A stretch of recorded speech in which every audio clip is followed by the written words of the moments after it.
Okay, while the celebration continues outside the doors, we've got a little bit of business here, so I'll call this meeting to order at 4:37. And our first order of business is to approve the minutes from our Selectmen's meeting on January 12th. We've got two sets of minutes here. The first set of minutes is from our regular public board meeting. So, would either one of you like to make a motion to? I would make that motion. Thank you. Would I? Well, second. You are right there. Awesome. Any of you, either one of you, find any edits? There were a couple that. We've got some minutes on budget here. Okay. Oh, that one. Okay. Yeah. Okay. But for That the was- regular board Nope. meeting, look good to you? Okay, excellent. Dick? I'd like to approve the minutes as written.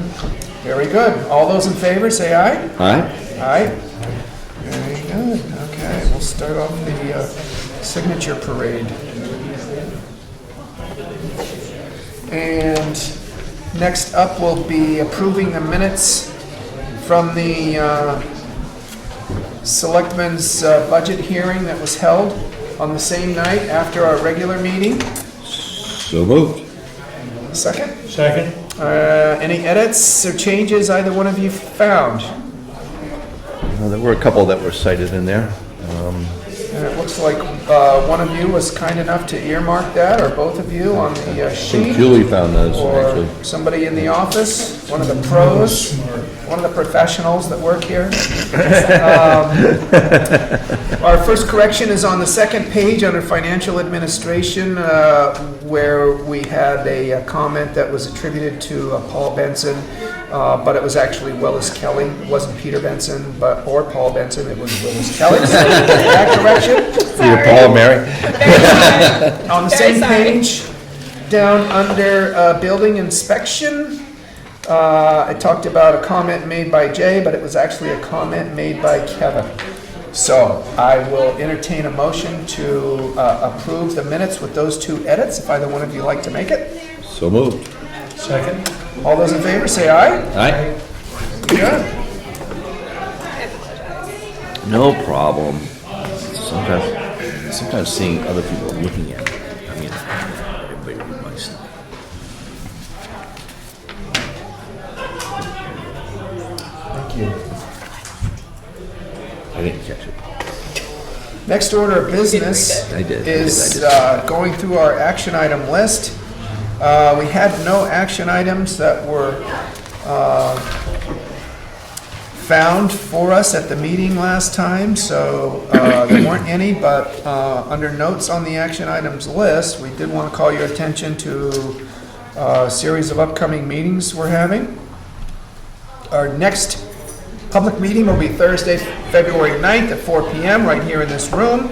And immediately following that meeting, approximately 4:30, but you never know, will be budget hearing number 2. We hope you all can make that. And then Thursday, February 24th will be a meeting at 4 p.m. right here at our public room. It's February 23rd, rather, on Thursday. March meetings are Thursday, March 9th is a regular selectmen's meeting. Town elections will be Tuesday, March 14th at the Whitney Rec Center from 8 a.m. to 7 p.m. Thursday, March 16th at 7 p.m. at the Whitney Center will be our annual town meeting, your meeting. And Thursday, March 30th at 4 p.m. will be the selectmen's meeting after our annual meeting. Hope you can join us for all of those fun times, or at least some of them. Next up on the agenda, we have a doublehead parking update from Brian Johnson from the Forest Service. Brian? Good afternoon. Thank you for coming. You're welcome. Thank you for having me. You're more than welcome to come up to the table and sit, or stay right there, whatever your I'm preference. comfortable if this is where you That's prefer. fine, sure. So, Hank's gonna get you either way. so. okay. So before I start, I'm assuming that you have been briefed on the progress as we've been moving along in this project. Yep. I wanted to come tonight to let you know we do have a signed decision. That's not really any different than what you've been seeing in our preliminary documents. So it is our intention to design and build a parking lot on our property off the Dundee Road to accommodate up to 15 cars, and then build a connector trail to the Doublehead Ski Trail, and decommission that portion of ski trail that's not on us. So our current, now that that decision's signed, we are working on funding for a design. In some instances, in simple parking lots, we've done them without designs like we did up on Bog Brook Trail. But this particular one has some drainage issues that we would like to address, in addition to line of sight on Dundee Road. So when cars are coming in and out, we design something that's relatively safe for cars at that speed. So the entrance and exit of the parking lot's going to have a little bit of a driveway going in. So we're working on that. As soon as we do that, we're going to try to implement that as soon as possible. It's my desire to have that done this year. I can't promise that tonight because our funding is very dynamic right now, but I will keep you updated on our progress. Excellent. And for anybody in the room who has not read the report and seen the map, can you just kind of describe in general terms where the parking lot will be based on where the old one was and the gate? Yep. If you're at the old parking lot and drove uphill for less than quarter of a mile, our property boundary is on the left-hand side of the road if you're heading up the road. That would be the rough entrance of the parking lot, and then heading straight back in a rectangular shape. And then we'll put the ski trail connecting right off on the back side of that. And we've actually got some flags out in the woods for where we're thinking the ski trail will be. And capacity? 15 cars. It is our experience that parking lots don't solve all parking problems. And I don't expect this will solve all of them, but I think it's a good start in providing public access to that opportunity. Excellent. Yeah. John? Good. Signage?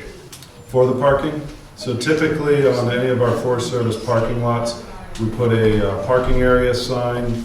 I can't quote the distance, but before on each approach side to alert people it'll be there.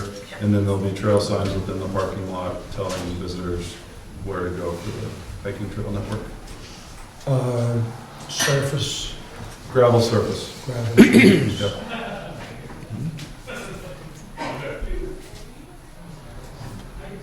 Thank you.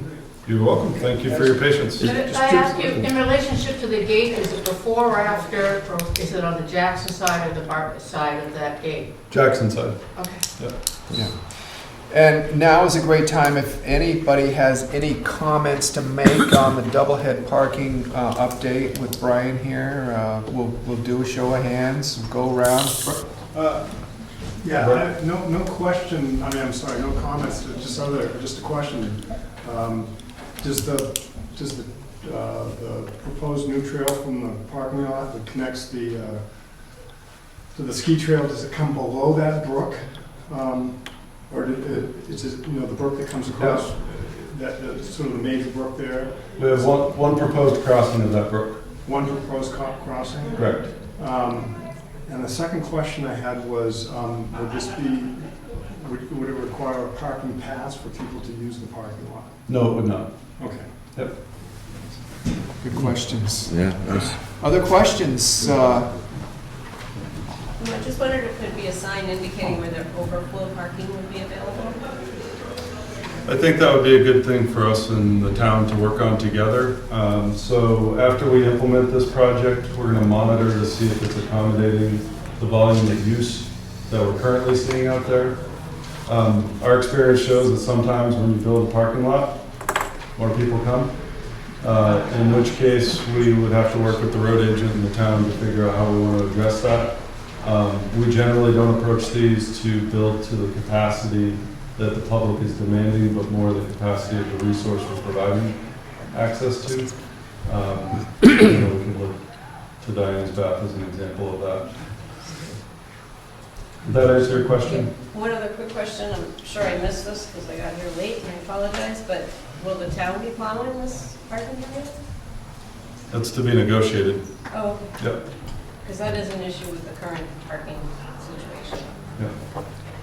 Yeah, and I would comment that the Forest Service's ability to plow this lot is limited. That's understandable. Yep. Anyone else?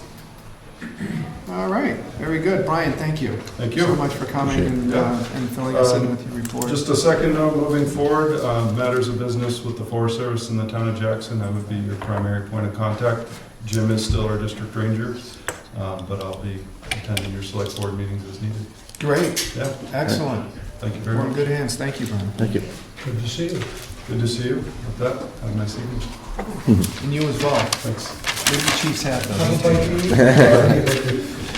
On agenda item 5 is next, public comments. Anybody in the public have any comments to make at this time? There'll be another opportunity a little bit at the end of the meeting. Yes, I'd just like to say that March was a roaring success, and we appreciated the help of the police there. It was really a wonderful event. well attended. Thank Saw you. some pictures. Great job organizing. Appreciate your efforts on that. Thank you. Very good. Thank you, Betsy. Any other public comments? Very good. We'll move on to the building inspector's report. Kevin? Just one item on the agenda here. I don't know if you have plans to discuss anything more than the one item, but it's the Eagle Mountain House update. Yeah, that's basically all I have this week, and I've talked to 2 different contractors, and we talked about different scenarios, and basically they're gonna get back to me. And another contractor has called me, and we're playing phone tag now, and I was hoping to meet with him today, but he never called me back today, so I'm sure I'll meet up with him again. Yep. So it's just, I guess the other contractors are gonna come up with a plan and maybe do the job or not, but I guess I'll hear from them. Now, John? Or, I'm sorry, Dave. excuse me, your help with this, are you giving them ideas or accumulating ideas or implementing the engineering that's already been done? I think right now, I think some of it sounds like Eagle Mountain House wants a price. So the contractors are, they took a quick look at it and they're wondering what's really going on there. And I think until someone gives them the okay to actually start to dig into some of this and see what needs to be done. And I don't know, just basically taking down the whole deck and, building right from scratch, or can they do simple repairs? I don't know that, and I don't think anyone's gonna know that until they actually do some, some Poking around. Yeah, take it apart, and it's. Exploratory surgery. That's basically what it is, yeah. And just driving by there today, I see 2 new boards just kind of floating in the wind, and I'm like, I don't know what that's all about, but it's just, I don't know if someone was poking in there and didn't clean it up or whatever, but. I think just visually, just going by, you can see the problems just visually. Stan has it. John? Yeah, I'm all set. Okay. Kevin, I Stan? noticed when I drove by that the right side of the porch is not closed off. Is that not unsafe, that part of the porch? That's not unsafe, basically, yeah. From what I saw there, that's in still pretty good shape. It hasn't seen the weather and the rot and probably the roof load too. There's not as much roof load there as there was in the past. It's around the corner. Yeah. Any other questions for Kevin in the building report? Kevin, thank you. Thank you. Appreciate it. Moving on to new business. 2 items under new business.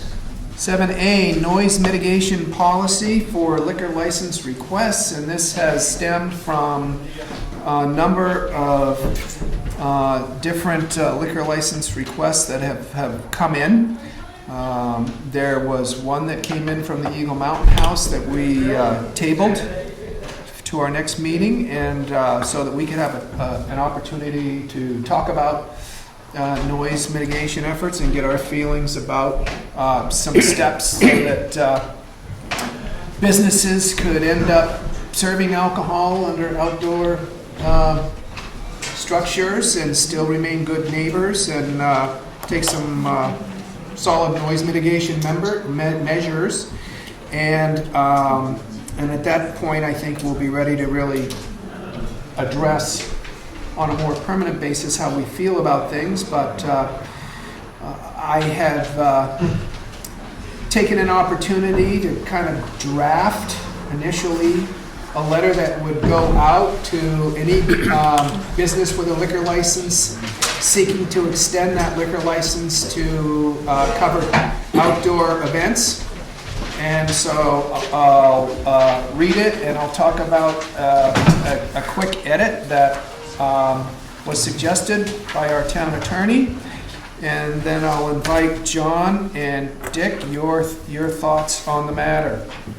The draft letter that would go out to any organization seeking to extend their liquor license and having the town support to do so would read, in order for the Selectmen to address the high number of noise complaints we have been receiving during summer outdoor event seasons, and also be in a position to support your request for an extended liquor license allowing you to serve alcohol under a tent facility, there are some noise mitigation measures that are mandatory. Adopting these simple measures would allow us to be supportive of your request, as well as for you to feel like you were taking some good neighbor steps in consideration of the residents who live near your business. Below are 3 noise mitigation steps that have been successfully implemented in Jackson and have been shown to drastically reduce noise levels from amplified music played in tents serving alcohol. 1, all tent walls will be down during the entire time the tent is up. 2, noise levels will not exceed 90 decibels in the tent as measured by a calibrated decibel meter. And 3, music will not play any later than 10:30 p.m. We would like to see these prevention measures in writing and presented to the select board, along with assurances that event managers will be able to abide by them for all events within the time period of your request. We will look for these measures, or these assurances rather, to be in place for all outdoor extended liquor license requests moving forward. Once we've reviewed this information and are confident you will be able to comply with these guidelines, we will provide a letter of support that you can forward to the New Hampshire State Liquor Commission, and then sincerely signed by the selectmen. That letter was vetted through town attorney, and there was a line that said there are some noise mitigation measures that are mandatory in the letter. The letter that went to Peter Malley, our town attorney, for input initially said there are some noise mitigation measures that we would like you to consider. And he suggested a little heavier language, noise mitigation measures that are mandatory. And so now, Dick and John, I'd like to get your thoughts on it, and if and I know there are some people in the audience that will also want to comment at this time. We'll start with you, Dick. I think that having the document signed by the people requesting the permit is excellent, because if there's an issue, then we can say, here's what you agreed to. You didn't adhere to what you agreed to, we have a problem. So I think that having the paper trail of this document is excellent, and it's the way to proceed from here. John? Yeah, we have a couple companies or businesses in town that have had extended liquor licenses that they had been able to renew or don't have to renew. Are they going to be subject to this too, I imagine?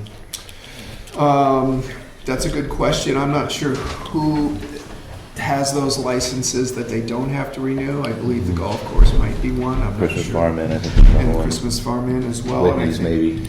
I think we can start with that. If certainly last year there was discussion in a number of public meetings about excessive noise levels that have been emanating from these facilities, and we felt like a noise ordinance and turning this into an enforcement measure would have its drawbacks. So at this point, the teeth we have in the matter is supporting a liquor license extension. I think it would be a good idea to approach those businesses. I think something uniform, you know, so we can't, because we don't have an ordinance, we can't stop outdoor bands from playing and playing as loud as they want. There are some state laws on the books that we could cite if it got extensive. But again, that brings law enforcement into outdoor events and celebrations. So like to avoid that, and most of these events are serving alcohol anyway, so taking advantage of our leverage when we can was, I think, the goal. And so I know that there's one person in the audience that has taken some proactive measures to contact the Board of Selectmen and express their concern about this moving forward. So if anybody has any opinions on this issue, now would be the time, but I'll start with Joe Kelly, who came here expressly to address this issue. I guess regarding the letter, I have a couple of questions. If we find repeat offenders, how many repeat offenses do they get, and what happens, what's the recourse after that? That's a great question. I think then that comes back to the board. I don't think we'll be under any obligation to renew a liquor license the following year, number one. And number two, we do have an intention to get an answer from the state liquor commission about what our recourse would be with this before we get requests in that we sign off on. This is simply the letter that's going to provide the notice. So that's a bug we'll work out, no question about it. It's a great question. I don't know, once we sign off on a liquor license request, if we could pull mid-season or not, frankly, and that's what we want to find out. Will those establishments that have signed contracts with customers to provide a venue and food and drink for a party, if they have a signed contract already, will this be enforced with them starting once the letter is official, signed? It will be covering any event during the time that the liquor license extension has been supported by the town. So regardless of what a contract may or may not say. And I can tell you, we've been dealing with these businesses, and some of them do have signed contracts. However, and we understand the nature of the business too. I mean, there are weddings that have been planned for August, for the last year and a half in some of these businesses. But I can tell you that these measures were in place last year at the Wentworth. The tent was down, the walls were down 24/7, except for the middle doorway panels. James Griffin, who runs the inn right across the street, said it made a pronounced difference for him. We didn't get any reports that music played later than 10:30 p.m. here at the town, and they had a calibrated decibel meter that they were testing at all musical events. And I saw the decibel meter. I spoke to Kim, spoke to Ellie, went over there, had nice conversations with him. So we had a number of reports from residents who live in the Center Village area, as well as businesses, that the mitigation members made a major difference. And we had concerns about some other facilities. We think it's a good thing to adopt a uniform way of doing this business. And so at the same time, want to be supportive of businesses in town and trying to make a living, and these events can bring in lots of revenue, and we want to be supportive where we can, but at the same time we're looking for good neighbor steps as well. Because I live 3/4 of a mile away from one of these establishments that has been less than enthusiastic in considering neighbors' issues in the past. So I'm really wondering if this letter is going to do much. Until we get assurances in writing that these measures are going to be followed, we have no intention of signing off on a letter of support for the liquor license extension. So we'll find out. But as you know what a wedding reception is like, it would be a tough thing for a business to have and coordinate an event like that without alcohol. So, that's kind of where we're at with it. And when we have a signed off letter, we'll be running that through town council too. There's no question about it. And between that and addressing the state level Bureau of Liquor Enforcement, letting them know what we've done and finding out if we have recourse mid-season, we'll take it from there. Stan? Yes, I'm a neighbor of the Wentworth. I can tell you that there were a few hot days last summer where the walls were, quote, down, but they weren't down to the ground. And this is an issue. They left about 3 feet between, I guess they could say where they were down, but they just went down all the way. That makes a big difference Sure. with noise abatement. If they're up a foot or two, doesn't really matter. It doesn't help much. And I'm wondering, and I know you don't feel like doing it again, but maybe when you say down, it should be down to the ground. So there can't be any argument. How is this going to be enforced? As a neighbor, I can tell you also that there were times when the 90 decibel, I don't think was met. We had a couple not calibrated meters, but they were quite loud compared to other times. And I'm wondering, does Wentworth take a measurement the first 10 minutes and then disappear before the DJ comes? Are they taken every half hour? I mean, the devil is always in the detail of these things. Yeah. And how is that going to be enforced? I mean, if the music is crazy loud, and the decibel measurement is inside the tent, where I'm not allowed, and that's fine. Where do you go from there?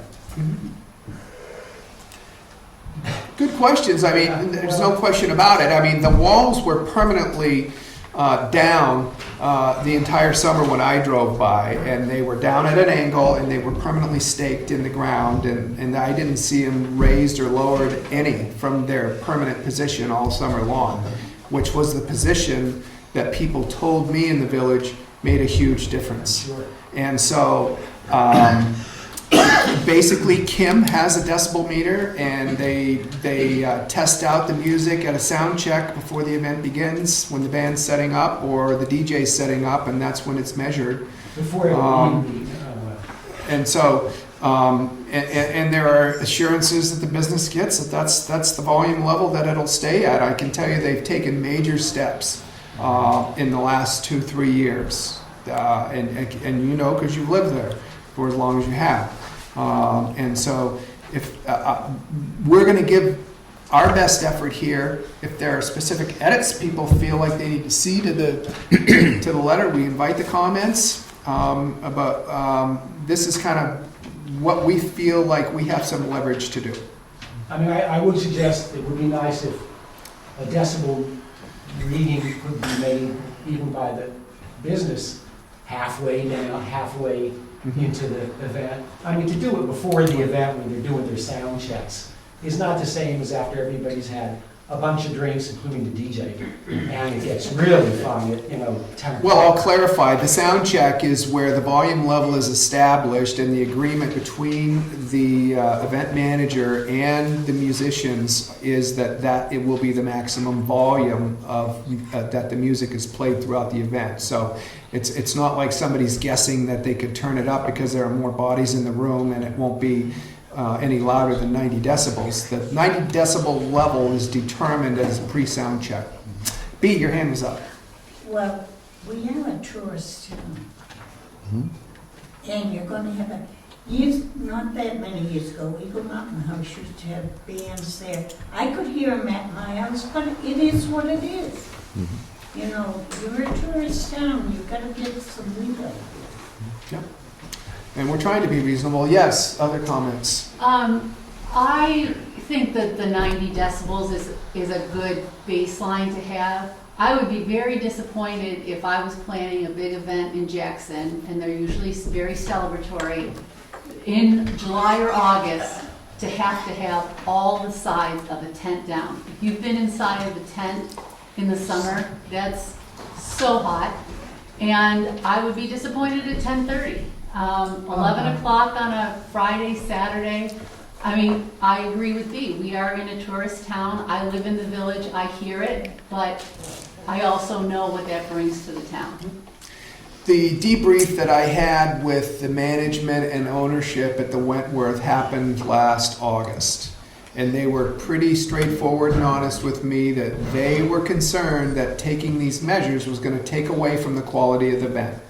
And they came to that meeting to tell me that they were wrong, that it hadn't taken away from the quality of the event in any way, shape, or form. It worked well for them. They felt really good about being neighbors. It was loud enough for people to enjoy. There are relatively inexpensive cooling measures that a business can take. We know the numbers of people under these tents. We know the money they're bringing in. There are easy, cost-efficient ways to cool those tents, just like there are easy, cost-efficient ways to heat them. And it's a cost of doing business. And it's a cost of being a good neighbor. Any other comments? Dick, one more comment, Joan. Regarding the 10:30 cutoff time, that's, for something that is as loud as it is at my house, I literally cannot, with the doors and windows closed and locked, with a fan on in my bedroom, I couldn't get to sleep at 10 o'clock one time this summer. I had to wait till 10:30. I mean, it is loud. Yep. And I couldn't get to sleep before 10 either, no question about it. As you know, there are people in the room that have opinions both ways on this.